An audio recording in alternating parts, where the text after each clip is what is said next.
Hey y'all, Blind Roger here, and we're back with more Secret of Mana. On the last episode, we defeated Shade's minions, apparently, and he decided to join us. And then we found a key to the tower in Gold City. And in this episode, we are gonna storm that tower, because that is the last place that Sage Jock could be, according to Jack. And it is a little bit west of here. Yeah, actually it was directly west. I think you can actually land directly at the tower. Nope, I guess I was wrong.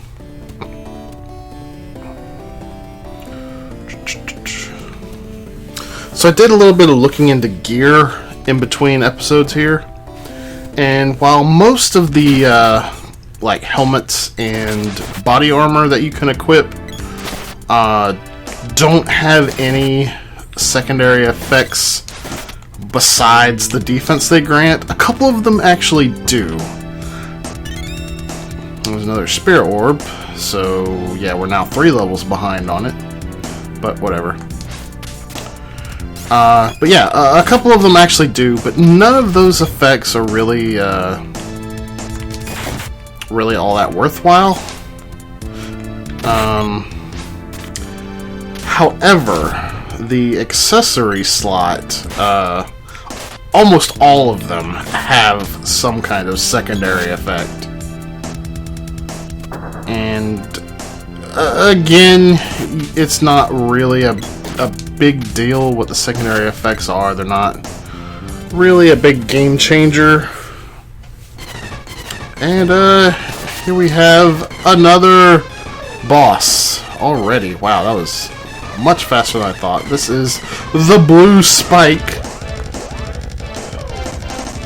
I guess Spikey Tiger got sad.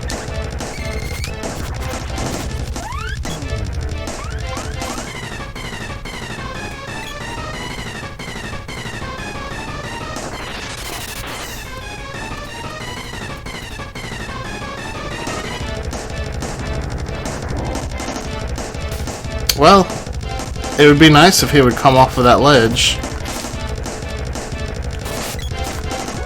You know what? I'm going to equip a stronger weapon. Because I don't need ballooning for this. And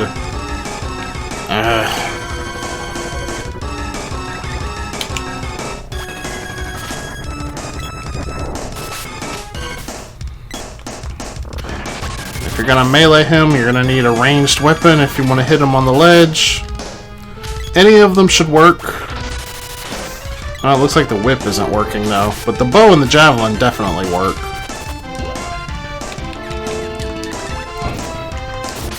If you want to hit him with other weapons, you gotta wait till he's down here. This is not that different a fight from the Spikey Tiger, except that you are much better equipped to handle this than you were the Spikey Tiger. Like, no matter how weak you are or underleveled when you get here, you are still in a better position than you were with the Spikey Tiger. Like, there's just no way around that.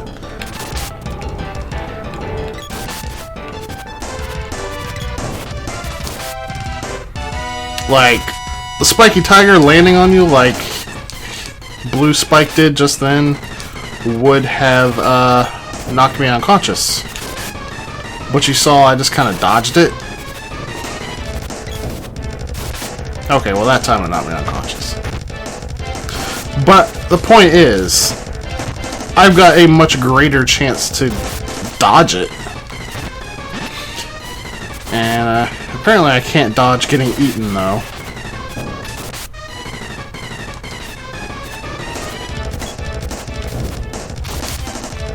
It also helps that there's a much bigger arena to move around in here.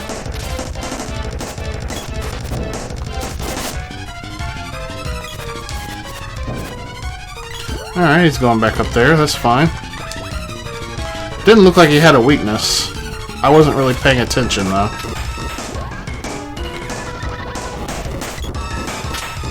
And there we go for the Spikey Tiger. Except, wait a minute. He's not actually dead. What is this mess?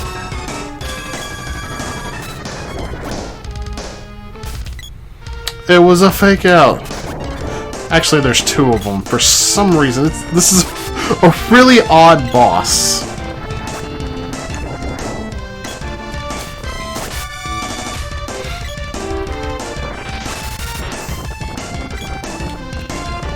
I haven't even had to stop to heal.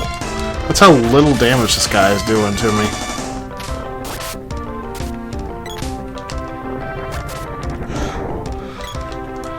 I think I might actually have some equipment that is preventing that Moogle glare from going off. I know there was one piece of, one accessory that grants immunity to Moogle. Don't remember which one it was.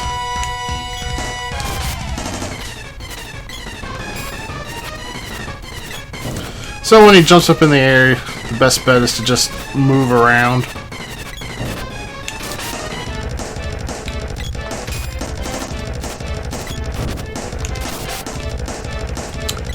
And yeah, we already defeated one.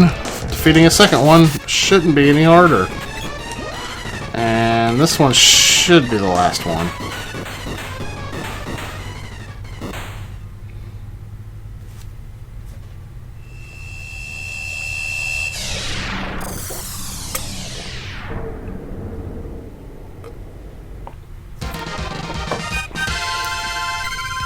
Way to go! Got a boomerang orb. But wait, there's more. Yeah, you thought that was the end of the dungeon? No siree! They're really piling the orbs on us here. So if you can't tell from that, yeah, we are pretty much coming up on the end game. I would say this is the end of the mid game here. I think when you get the 8th elemental is when you have reached the end game. So we're still a little bit out from that. But, like I have already criticized the Sage Jock side quests, this is kind of just your side quest roundup, where you're cleaning up a side quest that they could not figure out how to plug into the story. And now we've got another boss. This is the Gorgon Bull. We have fought another one of, well, another enemy that's like this before. I believe it was just called the Minotaur. This one fears Sylphid, so I'm going to give everybody Thunder Saber.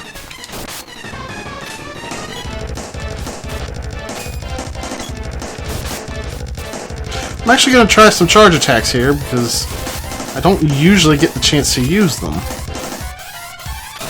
They take so long to charge up, they're just not worth it. That did not work for me.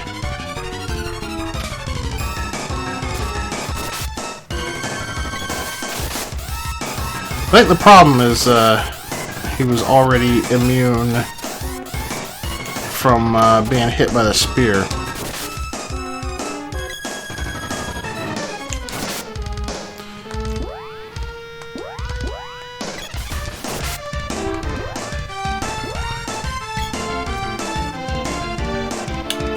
I can't get down to him.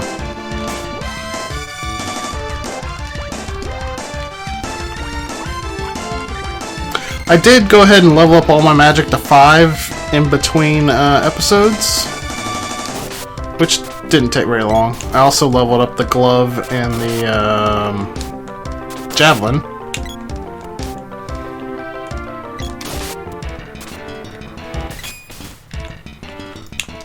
Yeah, I keep wanting to show off these charge attacks, but I'm just not getting good chances to.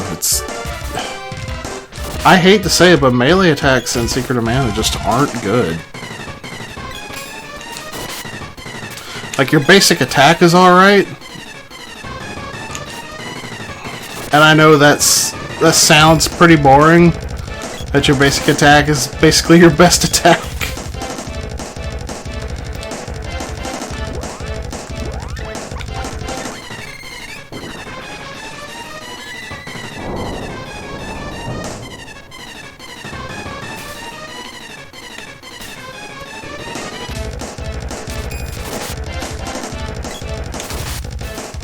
Wow.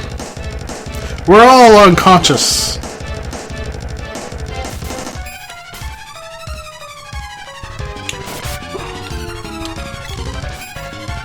This guy doesn't actually have that many hit points.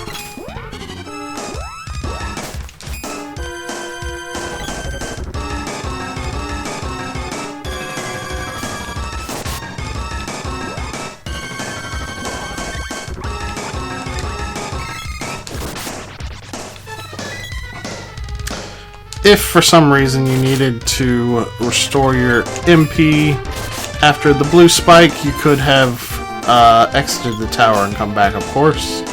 It would not have been a very long trek to do so.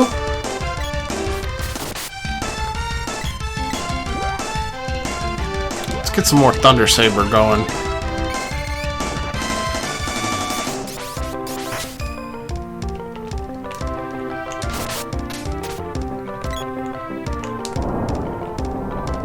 Wow, that's actually a level 8 Earth Slide, and it did 1 damage. I think he is countering being hit by Thunder Saber with Earth Slide. That's interesting. Oh boy, he's got Defender. Well, once I oh wow, that actually did some decent damage. But you know what?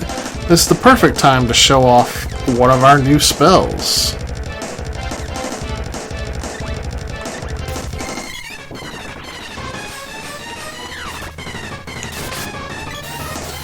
Yep, Dispel Magic actually works on bosses. What?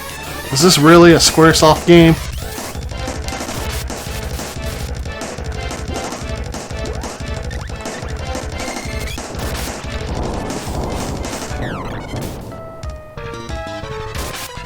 But yes, it does.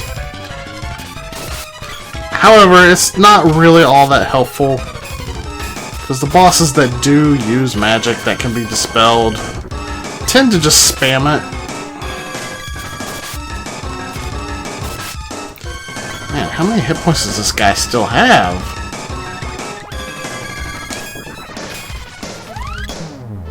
Oh, he's almost dead.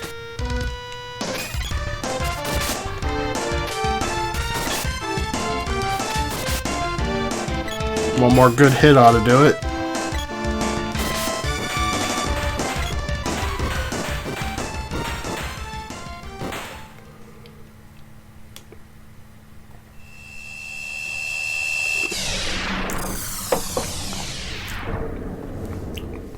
Once again, I'd like to remind everybody that just like every other boss in the game after Spikey Tiger, he basically melts if you spam magic. This is not a difficult game once you get past the Spikey Tiger. Anyway, we shall continue onward. And this is actually the top here. And here we have Lumina. I'm Lumina. The king was robbing me of my power. He was forcing me to make gold. My power should not be used by anyone but you. Take my powers before evil engulfs us all.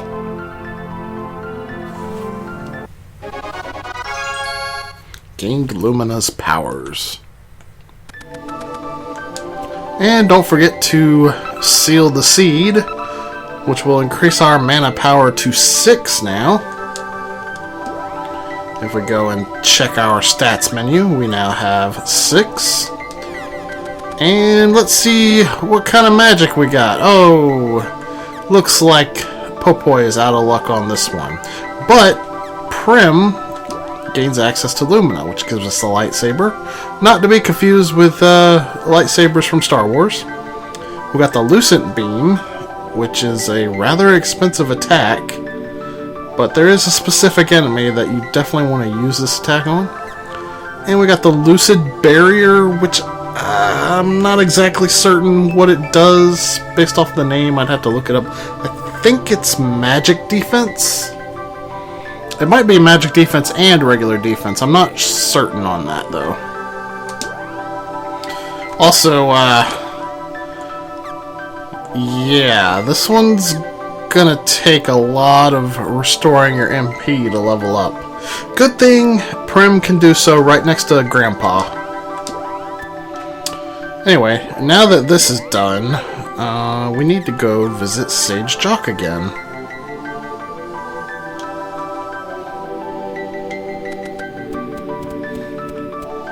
I don't know why I went back into the Gold City.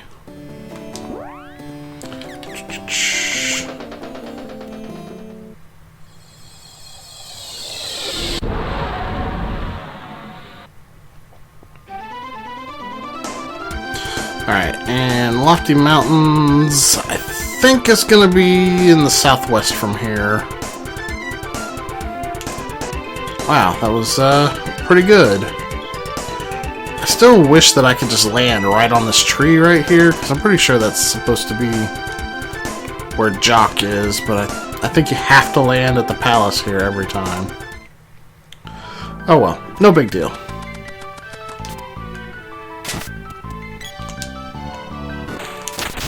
Ooh.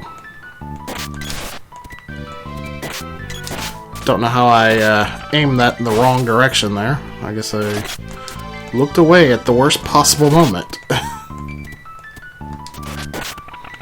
Man, Popo is just a little bit too aggressive, I think.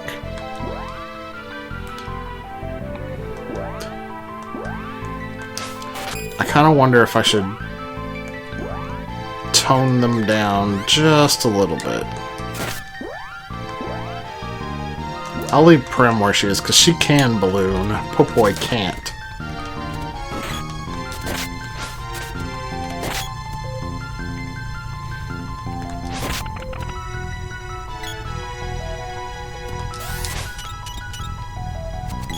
Ugh, man, now Popoi's doing absolutely nothing.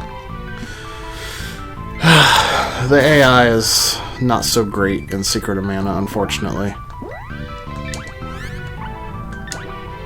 So I've already got him at maximum keep away.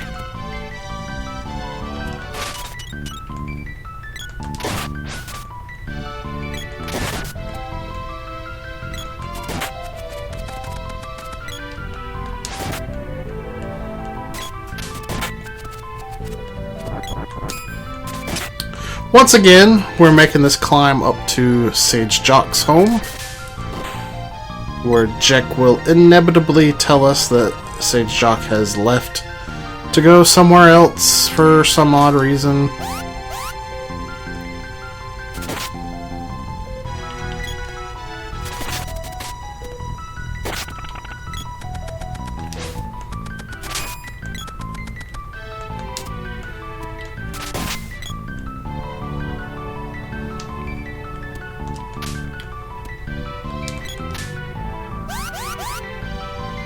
And once again, I would like to remind you all that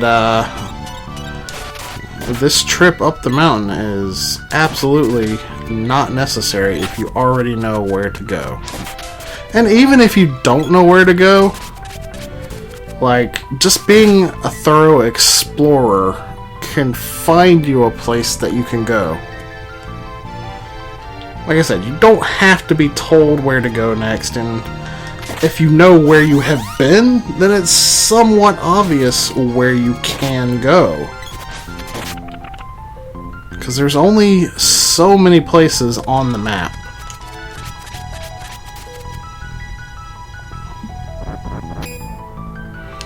And I pointed out all the points of interest on the entire map in the other episode the other day, when I did the world tour.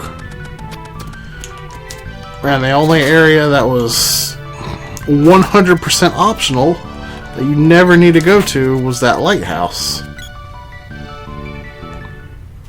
Anyway, here we are at Sage Jock's again. Where is he, Jack? Go away! The sage is out! Surprise!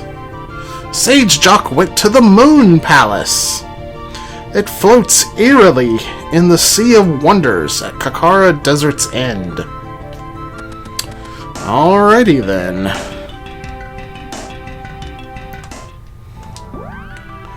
Well, I actually think before we head out to the Moon Palace, what I would like to do is head back to the Isle of Gold for a second and visit Watts. I'm sure he's at a number of different places, but this is just the last place I saw him at.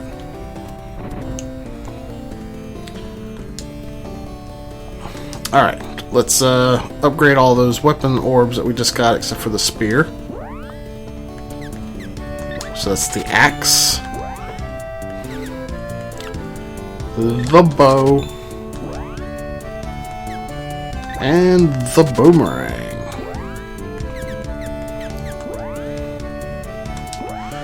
And let's take a look at those weapons now.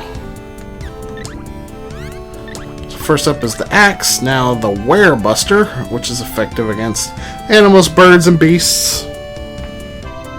Okay. Nice. And then the boomerang, which has become the Cobra Shuttle, which can poison enemies. Could be useful, but I wouldn't really count on the poison effect happening much.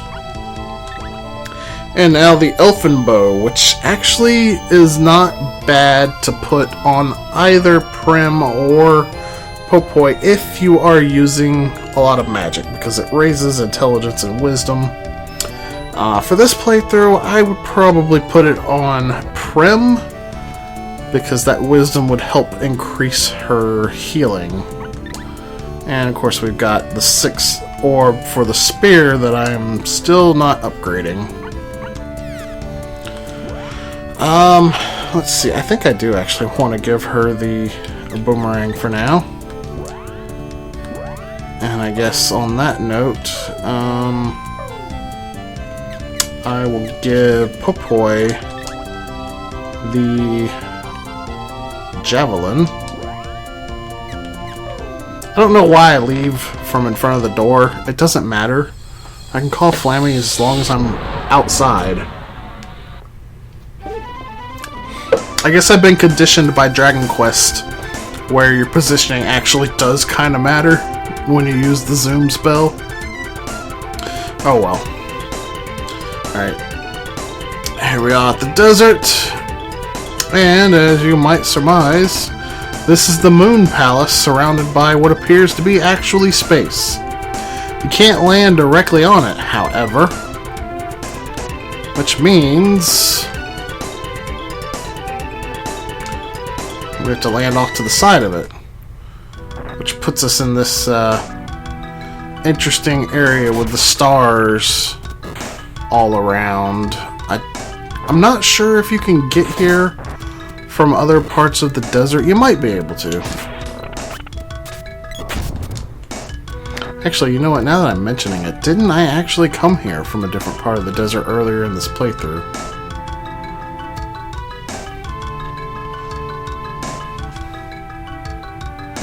But we just approached the ship.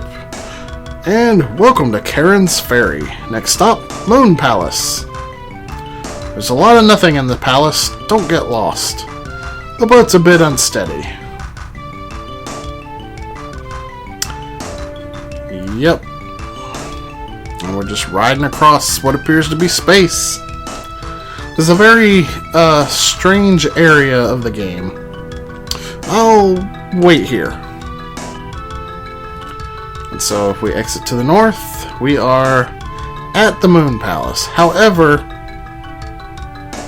I am going to save this for the next episode. I'll probably level up magic and weapons in between episodes. So thank you guys for watching. If you're not already subscribed, please consider doing so and smash that like button. Both of these things help my videos out tremendously. And I love to share my love of these games with as many people as possible. But that's going to do it for me. I will see you guys tomorrow.